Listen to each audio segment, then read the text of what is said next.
এখন দুখন নহয় 4খন গাঁৱক তেওঁ অপমানিত তথ্য দিছে যে তেওঁ 2 বছৰীয়া শিশু কন্যাক বিস্কুট নিবৰ বাবে আমাৰ দৈগুং ৰাইজে তেওঁ অপব্যৱহাৰ কৰিছে, দম দিছে। তেওঁ আমাক এইটো আহি সম্পূৰ্ণ প্ৰমাণ দিব লাগিব কোনজন ব্যক্তিয়ে দম দিলে। আমাৰ দাবী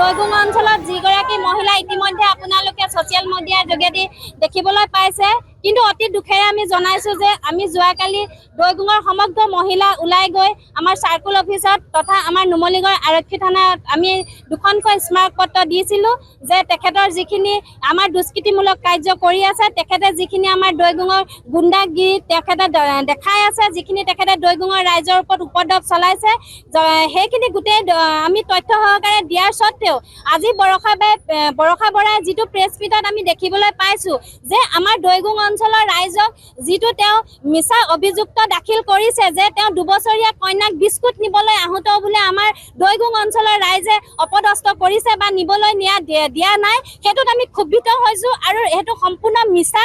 ইয়াত সমগ্ৰ দৈগুং অঞ্চলৰ ৰাইজ আছে, ইয়াত ৰাইজক আপোনালোকে সুধিলে গম পাব।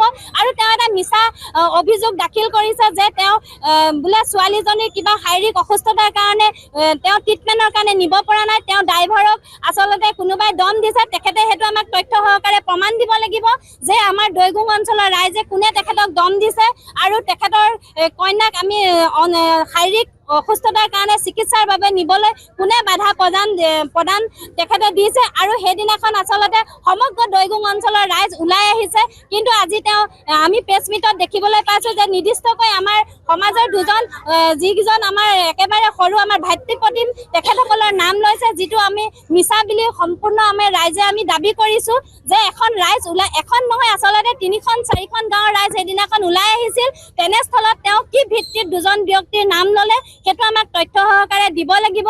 আৰু যিটো তেওঁ এই CSR ফাণ্ড 9,90,000 টকাৰ কথা কৈছে, সেইটো আপোনালোকে দৃষ্টিগোচৰ হৈছে চাগে। দুজোপা গছ আচলতে বেৰোতে কেনেকৈ 9,90,000 টকা খৰচ হ'ল সেইটো আমাক নুমলীগড় শোধনাগাৰে ইতিমধ্যে তেখেতক এখন চাৰ্টিফিকেট দিছে, তেখেতে এইটো প্ৰেছ মিটত দেখুৱাইছে। আমি আচলতে ইয়াৰ পৰাই নুমলীগড় শোধনাগাৰ কৰ্তৃপক্ষক ধিক্কাৰ জনাইছোঁ যে এনে সমাজত দুষ্কৃতিকাৰী মহিলা যি বহু বিবাহৰ লগত জড়িত আছে, তেনে এগৰাকী মহিলাক কি ভিত্তিত তেখেতসকলে এনে আঁচনি দিলে আৰু একো নিৰীক্ষণ নকৰাকৈ এই আঁচনি কেনেকৈ দিলে। আমি জনামতে তেখেতসকলে এই আঁচনি দিবলৈ হ'লে প্ৰথমতে নিৰীক্ষণ কৰিব লাগে। আমি যদি সাধাৰণ জনতা যাওঁ যে তেখেতসকলে কিবা এটা বিচাৰি তেখেতসকলে বহুত ডকুমেণ্টছ বিচাৰে, বহুত বস্তু বিচাৰে, তেনেস্থলত এই বৰষা বৰাক কি একো নিৰীক্ষণ নকৰাকৈ তেখেতসকলে দিলে নেকি? আৰু এজন একেবাৰে নজনা মানুহক ক'ব যে এইটো 9,90,000 টকীয়া ফাণ্ডৰ বস্তু বনাইছে নে নাই বনোৱা। আৰু আমাৰ ৰাইজক এইটো অৱগত কৰিব লাগিছিলে। আৰু যিখন আমাৰ উন্নয়ন কমিটিৰ কথা কৈছে তেখেত ছেক্ৰেটাৰী বুলি, আচলতে তেখেতক আমাৰ ইয়াত সমগ্ৰ দৈগুং অঞ্চলৰ ৰাইজ একত্ৰিত হৈছে। আপোনালোকে প্ৰত্যেকজন ৰাইজক সোধক এই উন্নয়ন কমিটিখন কোনে গম পায় আৰু কোনগৰাকী মহিলা ইয়াত আচলতে জড়িত আছে এই উন্নয়ন কমিটি। তেখেতৰ বাদে যদি ইয়াত এগৰাকীও মহিলা যদি জড়িত আছে, তেখেতসকলে আপোনালোকে ইয়াৰ পৰাই আমি ধিক্কাৰ জনাইছোঁ উন্নয়ন কমিটি এনেকুৱা